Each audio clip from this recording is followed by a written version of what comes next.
Good morning for those of you who are logging on from the United States, and good evening if you are joining us from Asia. Welcome to the Stimson's webinar, Japanese National Security and East Asia.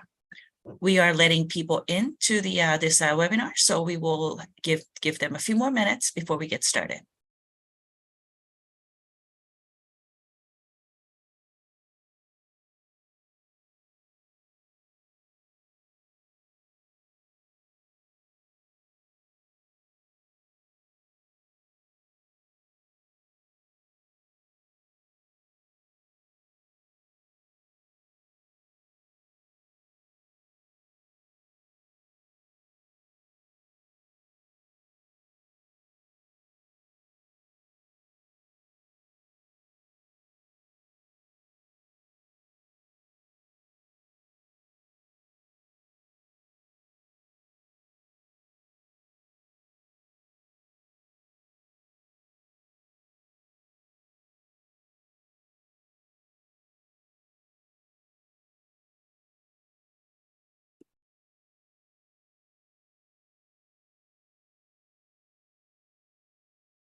Again, good morning. If you are logging Good morning if you're logging in from the US, and good evening if you're logging on from Asia. Welcome to Stimson's webinar on Japanese national security. This session will focus on East Asia, and we will get started in about a minute. There are people still signing on, so I want to give them a few more minutes to see if anyone else is coming on.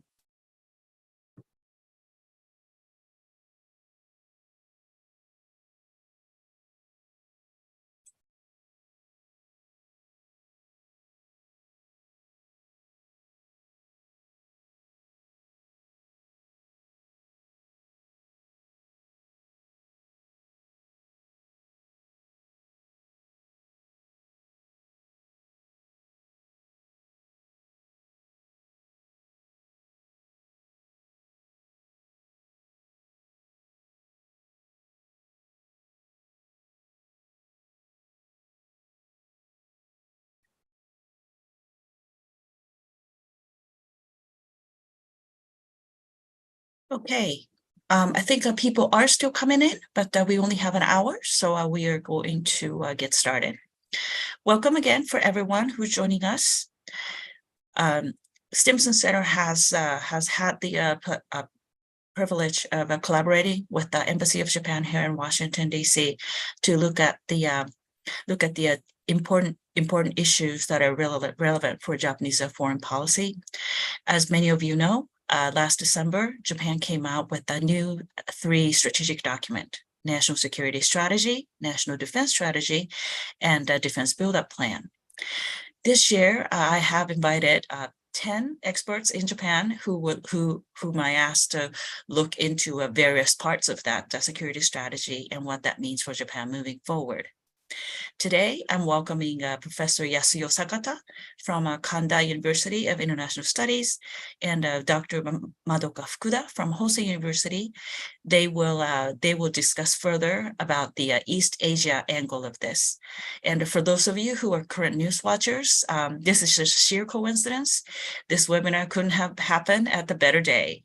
We are just coming off of the Japan ROK summit meeting in Tokyo, which I heard apparently is the first time in 12 years that the formal bilateral summit happened between the two countries. So this is a great segue to a first turn to Sakata Sensei about, so she actually did come off from the TV live interview program in Tokyo and joined us. So she's going to give us a fresh rundown.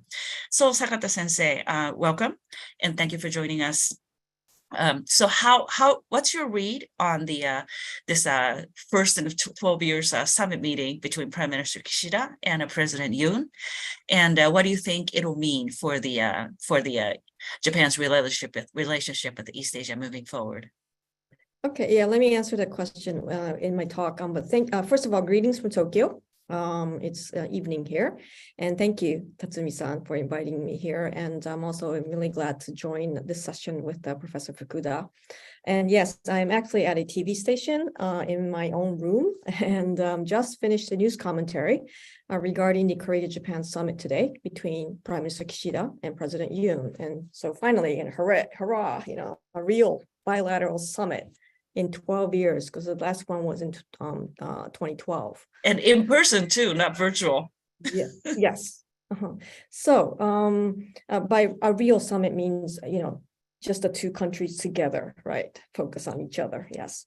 So let me make just one brief remark about the summit today. And first of all, I applaud the Korea and Japan's efforts in the past year to work this out. And I think it's President Yoon, Korea made a difficult decision regarding the resolution of the wartime Korean laborers issue, but it opens the door for normalization of diplomatic relations, actually, and resumption of the Korea-Japan shuttle diplomacy that the two leaders confirmed in the press conference that was just done hours ago. Tokyo and Seoul is only 2 hours away, same time zone. Shuttle diplomacy is important. And it will also give a push for increased strategic and defense cooperation bilaterally and trilaterally with United States, ROK, and Japan. So that said, let me just segue to the topic of this session, Japan's new national security strategy back in December, and Northeast Asia, which is the theme of this session. My task is to talk about Japan and the Korean Peninsula, or the two Koreas, and its implications for the trilateral US, Korea, Japan. First of all, regarding the new national security strategy of Japan, as you know, has a very, very tough strategic outlook in line with the United States. You have the Russian invasion of Ukraine, and the challenge to the rules-based international order, the Indo-Pacific and the US-China strategic competition, in which Japan has a big stake in. And third, we see a very tough neighborhood in Northeast Asia. So we're pretty much in a bind here. And regarding North Korea, so in this tough neighborhood in Northeast Asia, Japan faces what is called the three fronts, as we call it here: China, North Korea, and Russia. And North Korea ranks, well, I would say second after the China. In 2018, Japan defined the North Korean nuclear missile program as a grave and imminent threat. And in the new national security strategy, it was described as an even more grave and imminent threat. So which means, unfortunately, North Korea made further progress in its nuclear missile program. And so, as you all know, North Korea is in the midst of its 5-year military development plan from 2021 to strengthen its nuclear arsenal. So in the past few years, Japan's attention was basically laser focused on Taiwan, and it still is.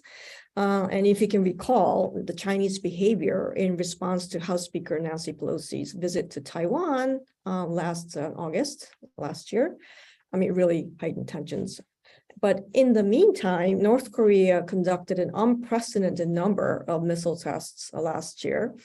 And especially since September, so after the August incident, since September, North Korea started to more frequently do tests, and it's not just tests really. Check its operational capabilities regarding their quote unquote missile and nuclear forces.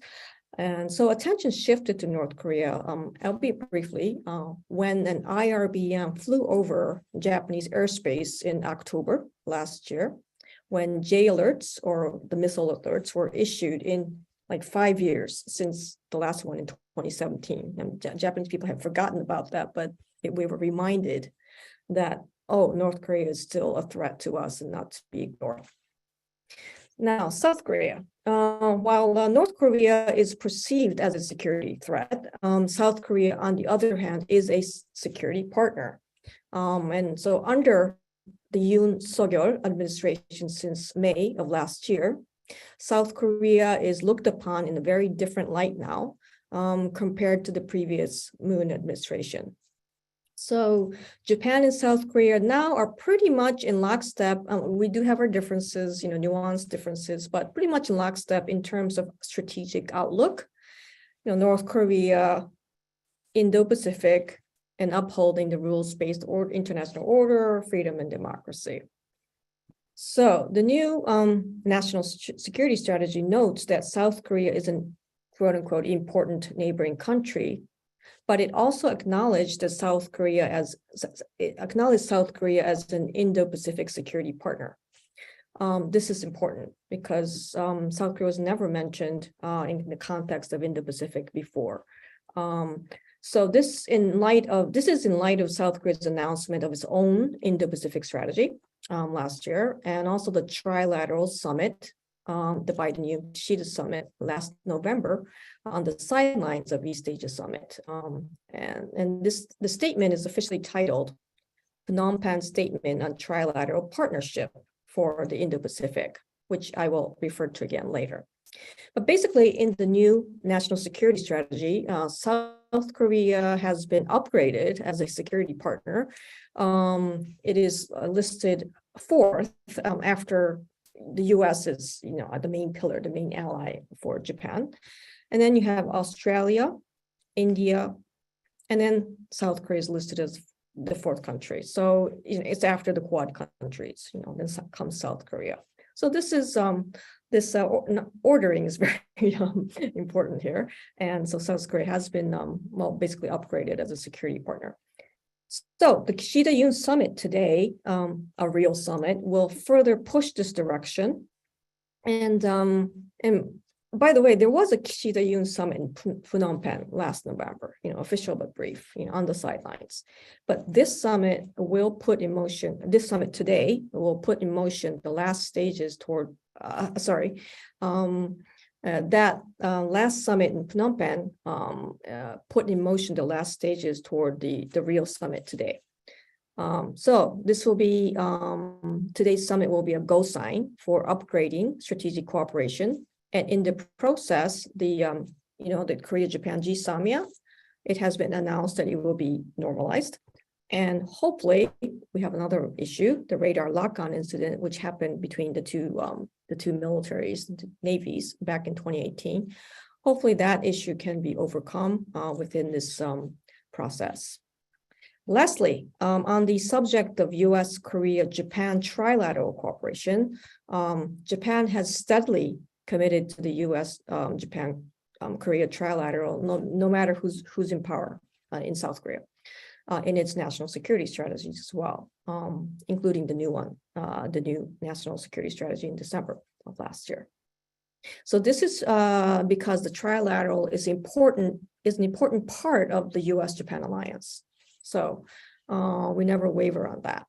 But the same logic goes for South Korea as well, especially the Yoon administration, because they are really emphasizing the importance of US-Japan-Korea cooperation for the US-Korea alliance. So I think we're in lockstep there. But and also the US, Korea, Japan, this trilateral cooperation needs to be seen in a different light now. As you may know, it has been revived and reinstated by the efforts of the Biden administration with Kishida and Yoon. And those efforts were consolidated in the Phnom Penh statement in November last year, which I just mentioned before. The statement is important because it basically redefined the trilateral as a partnership for the Indo-Pacific.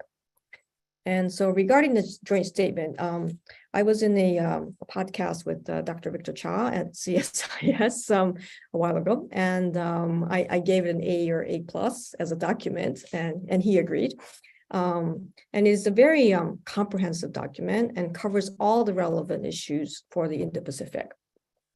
So for the trilateral, this trilateral, the main issue is North Korea, and it is the issue that the three countries must deal with. So in this light, strengthening the extended deterrence and defense measures, including what's coming up in the newspapers, it was reported in Yomiuri as well, the trilateral consultations among the three countries regarding extended deterrence. What does that mean? Figuring that out, what would that look like is an upcoming agenda. But it is more about North Korea, more than about North Korea. You mentioned Ukraine, peace and stability in the Taiwan Straits, South China Sea. And also it highlights not only military security, but economic and tech security.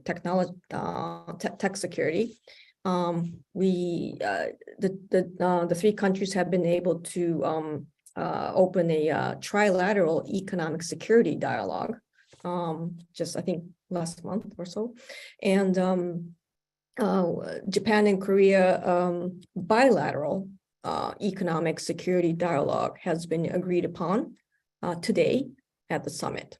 So we'll see some movement there. And as well as in other issues such as development cooperation in the third countries, which is important for the global south, as we call it. And the Phnom Penh statement specifically mentions the Mekong River area in Southeast Asia, as well as the Pacific Islands as well. So in conclusion, in the new national security strategy, Japan sees the Korean Peninsula with North Korea, unfortunately, as an increasing military threat. But the turn of events with Korea-Japan relations has upgraded South Korea as a security partner in the Indo-Pacific. And the summit today opens new doors for cooperation. I will end my comments here and would like to welcome your questions and comments later. Thanks. Thank you so much. This was such a great overview of Japan's relationship with the two Koreas moving forward, as well as a really fresh readout from the Japan-Korea summit. So with that, Fukuda Sensei, obviously China and also more and more increasingly Taiwan looms very large in the Japan's national security strategy. So if you can walk us through what changed in this new national security strategy in terms of how Japan positions China and Taiwan, that'd be great. Okay, can I share my slide? Yes, please do. Okay, can you see my slide? Okay. At first, thank you for having me here today. I will share my view on China and Taiwan factors in Japan's new national security strategy.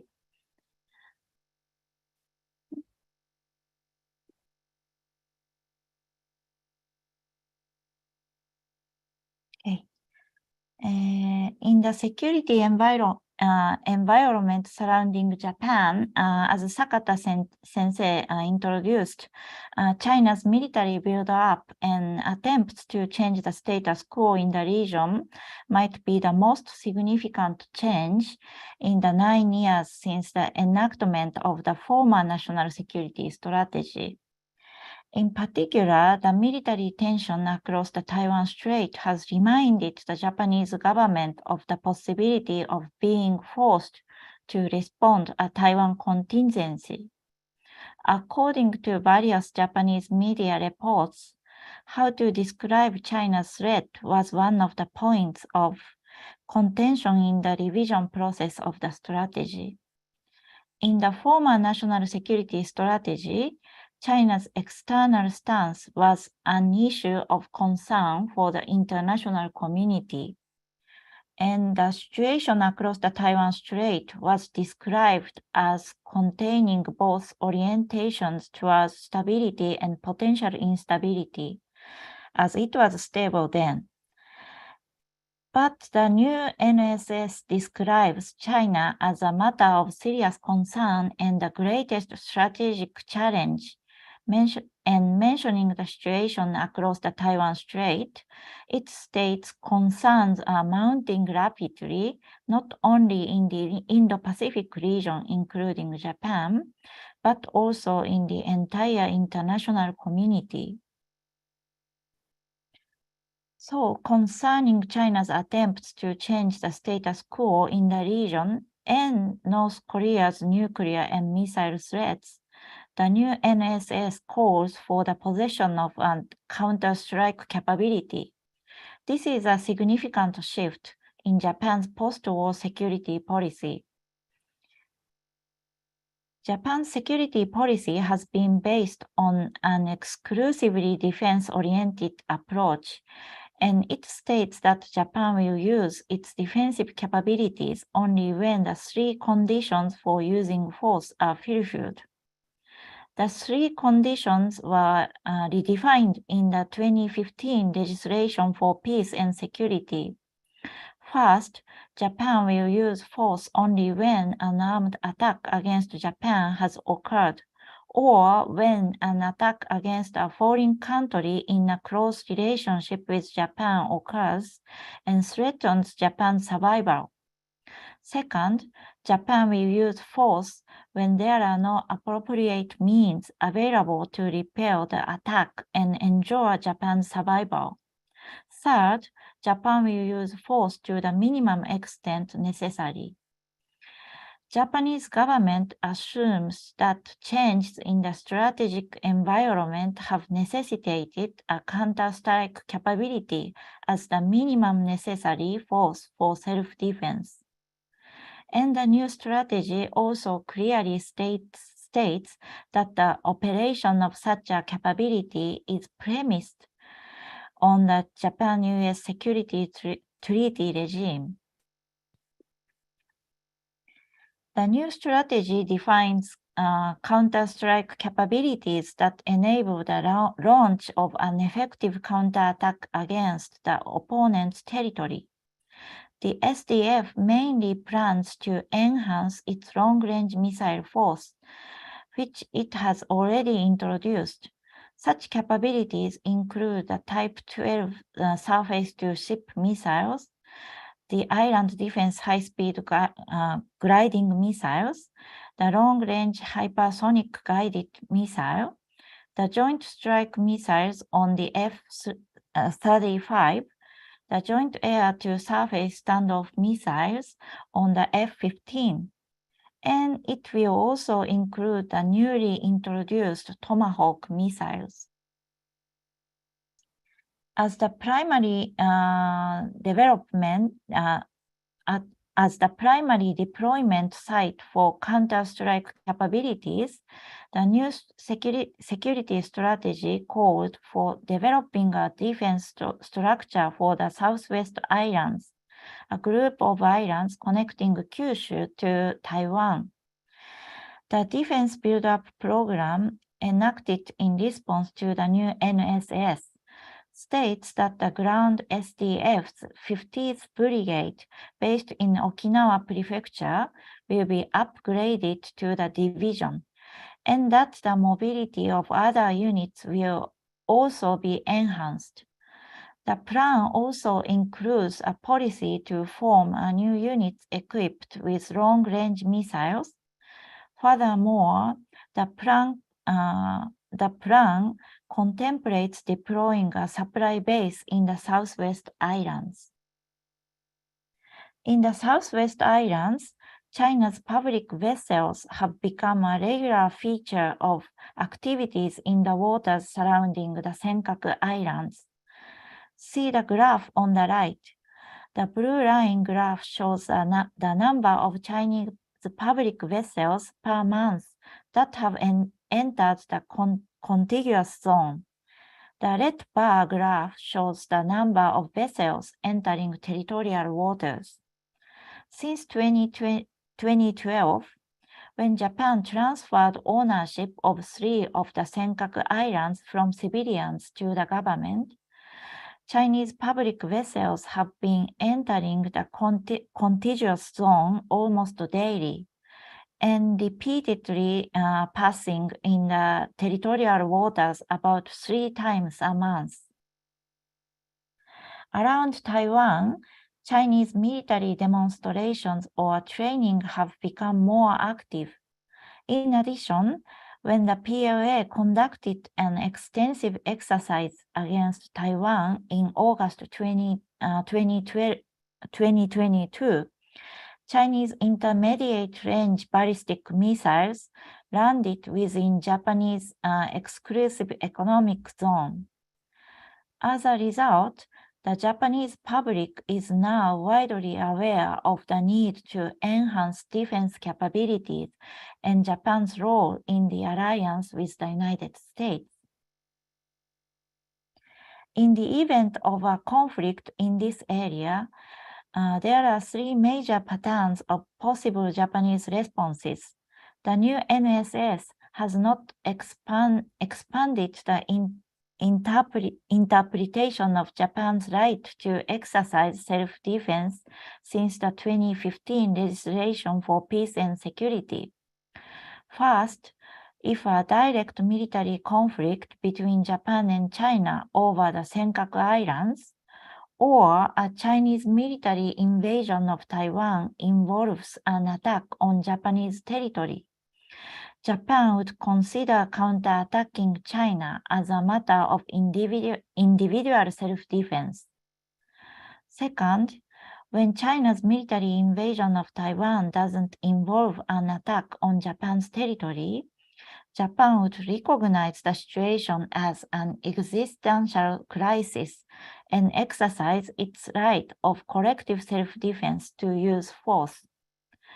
Third, when the Japanese government identifies China's military invasion of Taiwan, which similarly doesn't involve an attack on Japanese territory, as a critical influence situation, the self-defense force would be allowed to provide logistical support to United States forces without involving the use of force.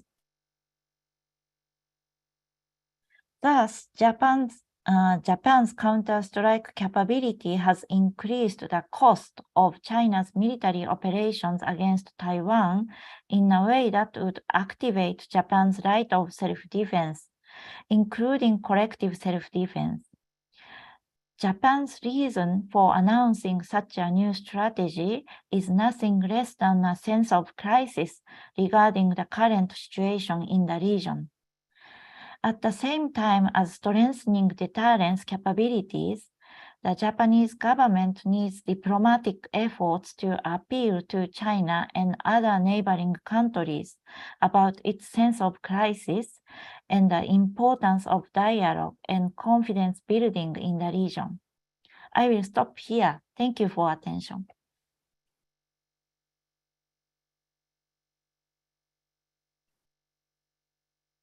Thank you so much both for your thoughtful perspectives.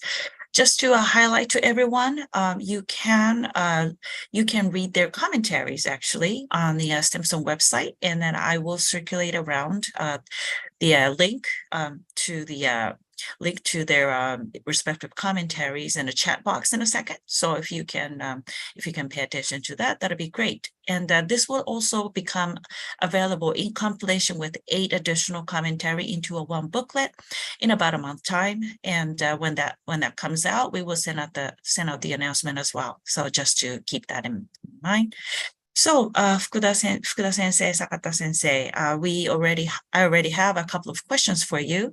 This one is for one question each for you from the audience. For Sakata-san, question is, this is regarding the forced labor issue, the recent in relation to a recent South Korean government announcement. could the Korean High Court remain a factor despite that South Korean government decision in the resolution to manage the forced labor issues and any other wartime issues that may still exist between the two countries? Excuse me, could you repeat that again? Could the Korean High Court remain a Ah. factor in the resolution or management of the wartime issue between Japan and Korea? So that's the question for you. would that be an obstacle? I think so that, could Okay. that, so like in a sense that if we all recall, Korea's High Court decision about the forced labor issue was a major, Supreme Court. became a, major Supreme Court. complication. So that's a question for you. Okay. And for Fukuda-san, to what extent would factional politics within LDP towards the end of the term of the lower house affect its Taiwan policy? Because on the Taiwan side, we may see a return of KMT to the power in Taiwan. So who would like to go first? Okay, I will, I guess, go first. Okay. So yes, we had the summit today, and we had the historic decision made by Korea, the Yoon government, regarding the resolution of the Korean workers' wartime laborers issue, and it's still how do you say, it's not 100% sturdy, correct? It's as you know, but it was something that the Korean government, Yoon government made. They were between a rock and a hard place. You know, they have to respect the Supreme Court decision, as well as respect the Korea-Japan agreement back in 1965. So they found a place somewhere in between, which is make a fund on the Korean side, and to do third-party compensation. So the Japanese companies that are being in court do not have to compensate directly. Okay, so that's the solution that they came out with. Okay, now would the Supreme Court, the courts in Korea cooperate?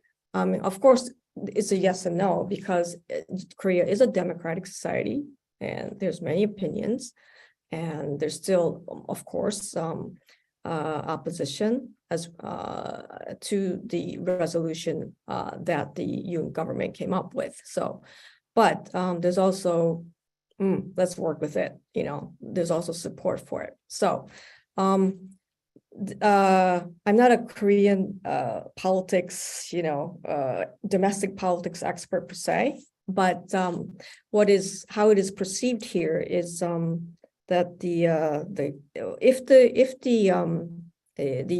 Korean administration, the Yoon government, has a policy, this resolution idea, and the courts will keep that in mind. Okay, so and if there is a case where they have to come in the courts where they have to compensate, this foundation or this fund would provide the compensation money. Okay, and legally that would make sense within the Korean government's idea. So as long as the Yoon government is there, they will. I think the courts overall will work with it. But of course there is opposition opinion, and yes, there's still court suit cases going on regarding this. So, but each time the Yoon government will use this fund idea to do third-party compensation. Okay, but in a recent Yomi Uri interview, just published yesterday, I think, regarding President Yoon's, President Yoon was gave some ideas, his views, and he said he let's see, he didn't, well, he said, don't worry about it. Okay. But of course, he cannot be 100%, he can't certify 100% because Korea is a democratic society. Okay. But he's hoping that as this process proceeds using this third-party compensation, he's hoping that the Korean public will understand and then get the public's judgment at the end of his term. Yes.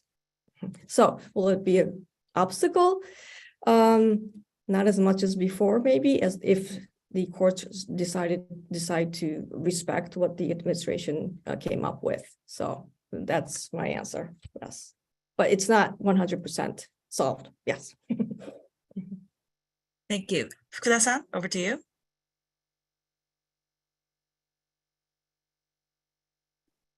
Okay, thank you for good question.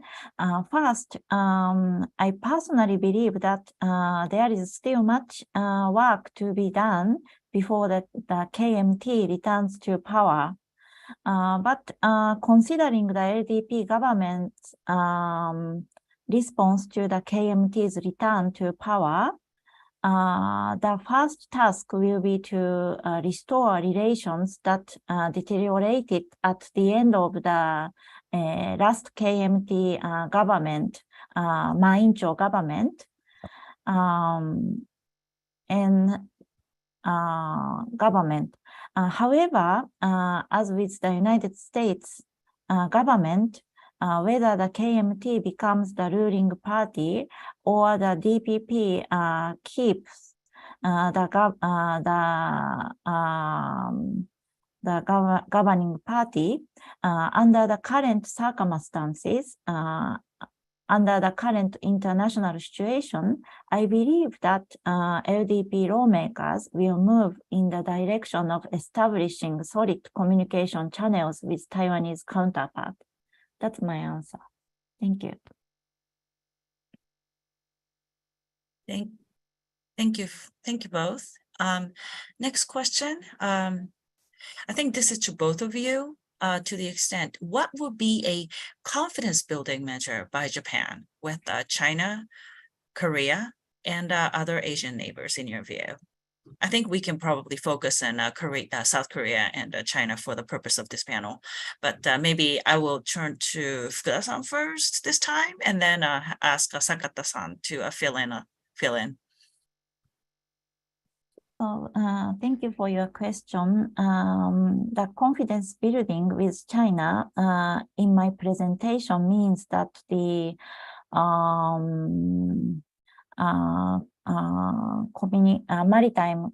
building maritime communication channels or improving the dialogue between the military officials between Japan and China, and the keeping summit meetings between both countries, such kinds of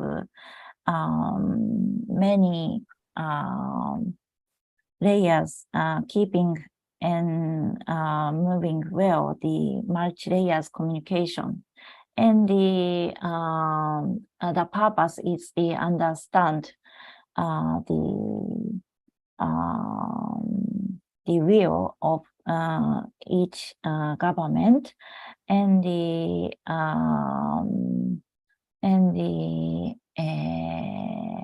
preventing unwilling conflict surrounding waters around Senkaku Islands or other waters and airspace between both areas. Thank you. Thank you, Sakata-san. And then in part of your answer to this confidence building question, I think I understand you wanted to add an element of a role of Keidanren in the management of that forced labor issue. So if you can touch on that too, because I think that also can be part of the confidence building between Japan and South Korea. So Japan, Korea, okay. Yeah. Okay, thank you. So on China, we have this Japan, Korea, China trilateral. And there is this Japan, Korea trilateral cooperation secretariat in Seoul since 2008, I think, 2010. And this year, South Korea is the host for, well, not this year, but the host is, they take turns, right? And it's South Korea's turn for the next Japan, Korea, China. And actually, at today's press conference between Prime Minister Kishida and President Yoon, they agreed that Japan, China, Korea having that summit will be, important. Okay, so it's a balance between U.S., Japan, Korea, and but also having a Japan, Korea, China trilateral, and kind of reviving that a little bit would help in managing China relations that we both have. So that's something to look out for. But I just wanted to add to the last question regarding compensation. It's not compensation, but Japanese companies will not participate in the fund, the Korea fund. But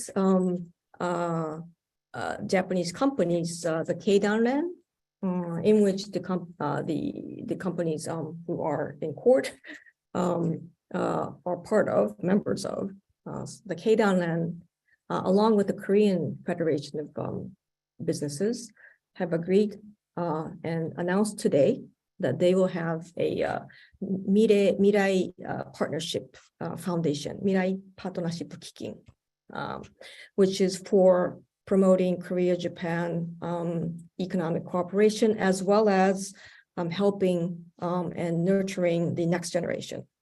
So that's kind of a complementary way to our approach and showing Japan's goodwill to this very important, serious issue. Yes.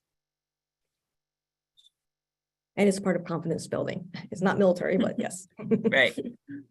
But it fosters the confidence between the two countries still, definitely. nonetheless. Next question is, I think this is more for you, Fukuda Sensei, but Sakata Sensei, please feel free to chime in. It's, is there anything in the Japanese national security strategy regarding the responses to provocation to Japanese sovereignty and exclusive economic zones by Chinese maritime militia? That's for Fukuda Sensei. Yes. That's definitely for Thank Fukuda you. Sensei. Thank you. This is very important question. And I remember that it was stated in terms of strengthening Japanese ability to respond to gray zone threats. And once I think one specific method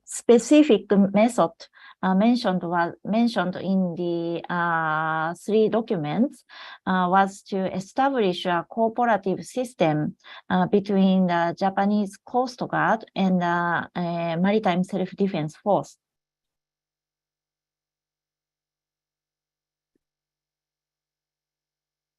Thank you. Sakata-san, do you have anything to add on that one?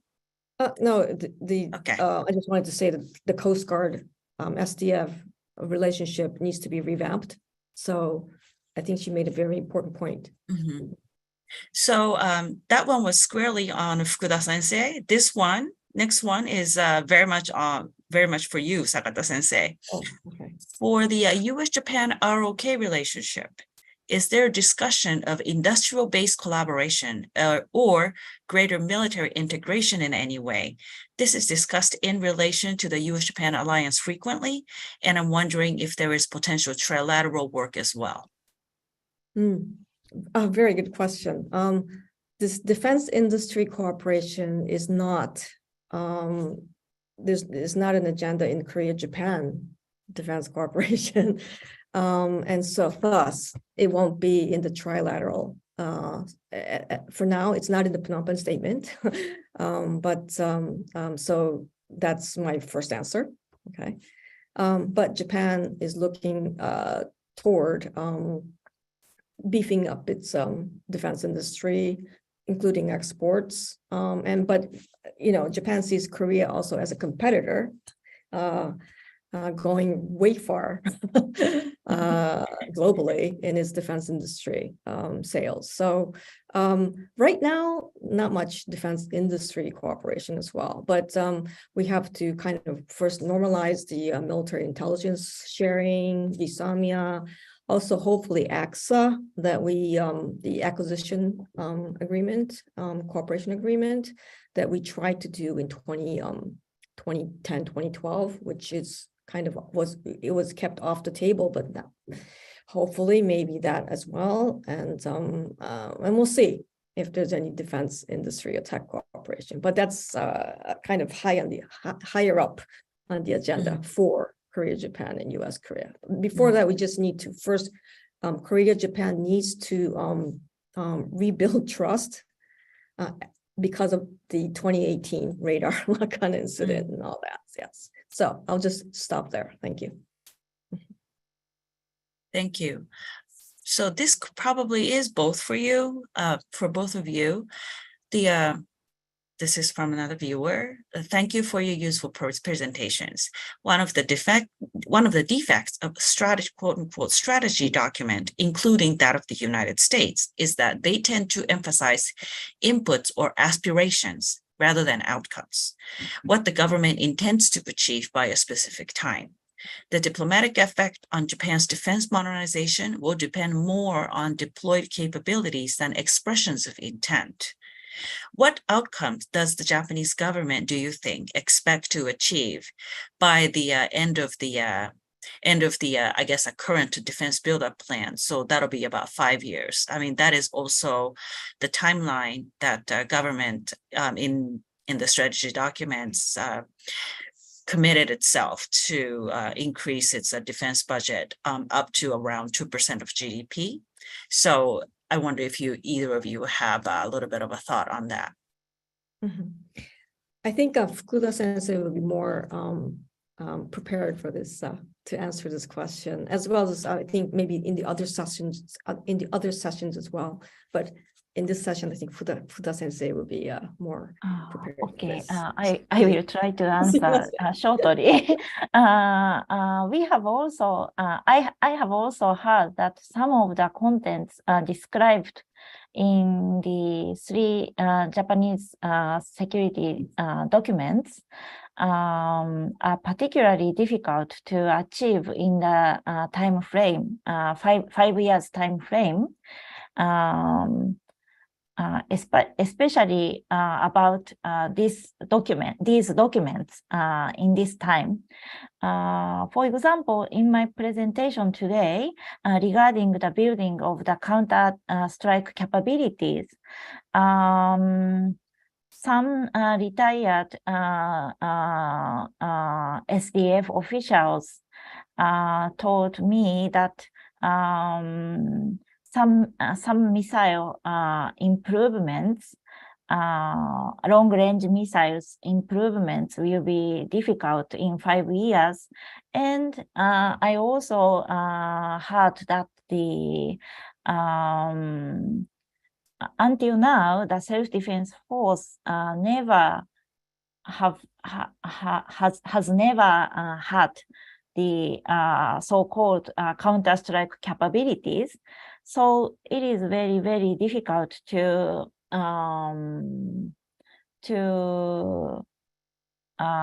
complete and work such kind of capability well.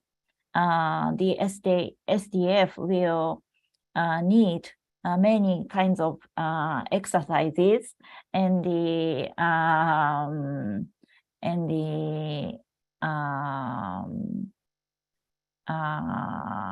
experiences.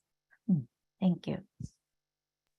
Oh, if I just may add some comments to what Fukuda Sensei said. The reason why I delegated it to Fukuda Sensei is because all this defense buildup is about China. It's not about, I wouldn't say it's not about North Korea, but it's more about China, the counter attack and so forth, counter strike and so forth. So that's why I gave it to Fukuda Sensei. But at one point, another point is that it's not just about counter strike and missile capabilities. It's also about how to, fight a sustainable war, just in case. I mean, because the Ukraine situation really affected the mindset of Japanese, that you need to have sustained capabilities, which means stockpiles, which means shelters for the residents on the southwestern islands in the Okinawa area. So there's a lot to do. And so the mindsets have changed, but yes, we have to see whether we can achieve all of the goals or parts of it.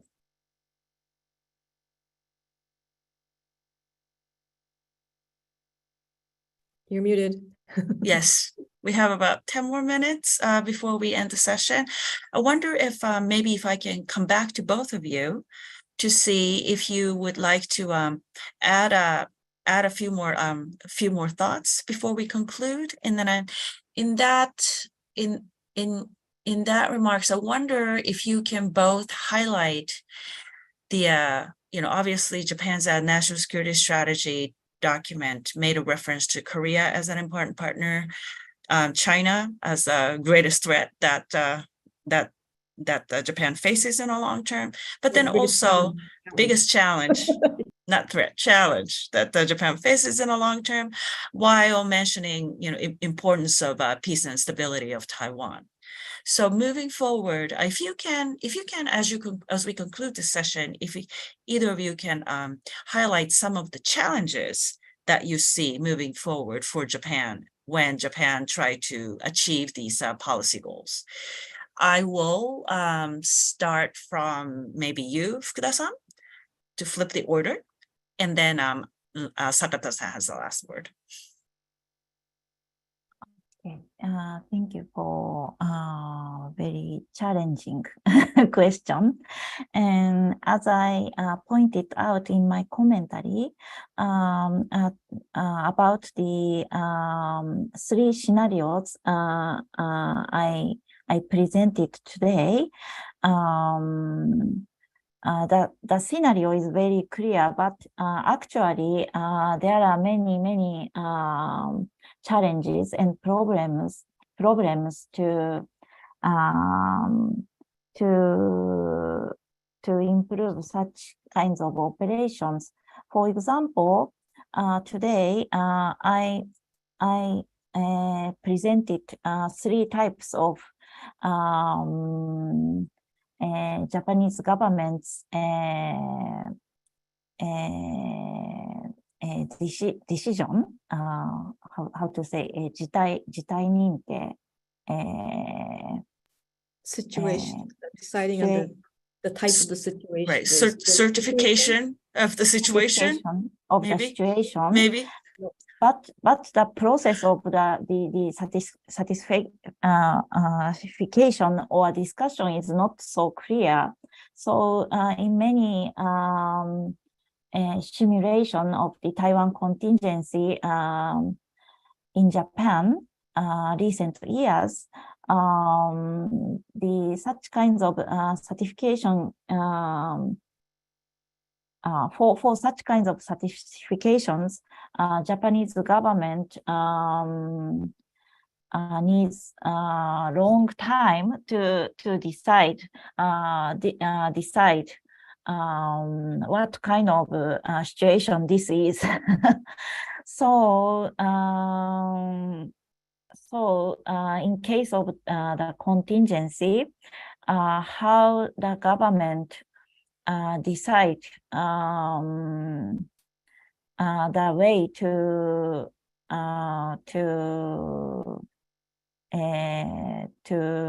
deal with the contingency is very difficult. And another problem is the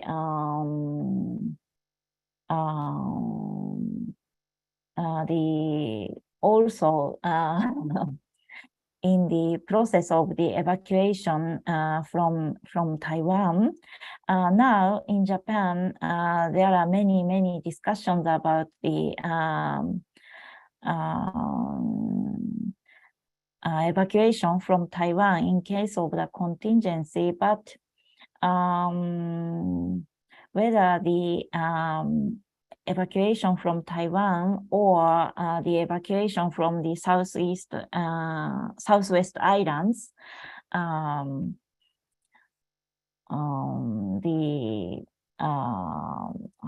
the process and the way is still not clear, and there will be many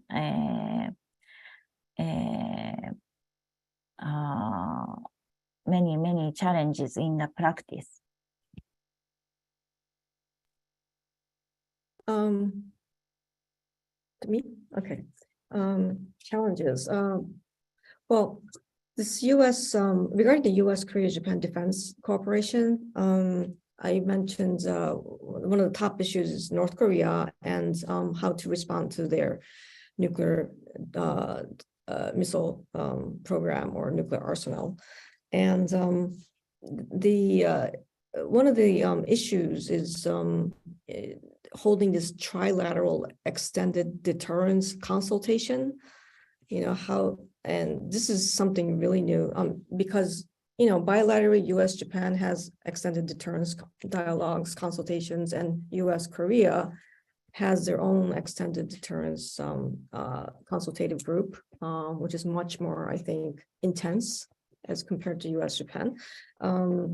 But putting that in a trilateral format, what does that mean?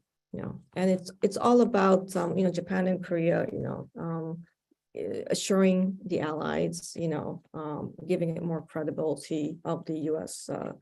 Nuclear umbrella, and then how to bring in the Asian allies into this process. It's not a NATO type, nuclear sharing. It cannot be like that. But then, so it's not about assets sharing, but what do we do? Policy, intel, I don't know, how do we figure this out? How to do that? Trilateral extended deterrence consultation. And second, see, for Japan, extended deterrence means North Korea and China, vis-a-vis North Korea and China. So, but would South Korea be in that or not? Or that's another issue as well. But in any case, in terms of issues other than North Korea, the Taiwan Straits, not the Taiwan issue, but the Taiwan Straits contingency, there should be more, at least consultation or more understanding what we're thinking about each other when that happens, or if and when that happens. Okay. And I would like to note that the Korea-Japan, there's this Korea-Japan security dialogue, Anze-Hosho Taiwa, which was agreed upon in 1998 and has been going on, but it has been put off for the last 5 years. But today, at the Kishida-Yoon summit, they have agreed to resume Korea-Japan security dialogue, including defense, and also holding vice minister level strategic dialogues, which means sharing the Indo-Pacific domain. Okay, so we'll see what happens. But in any case, this trilateral extended deterrence consultation, what would that mean in a military tense? That's one issue that I would put out there. Thank you. Great, thank you so much. And we're right at 10 o'clock Eastern Daylight Saving Time.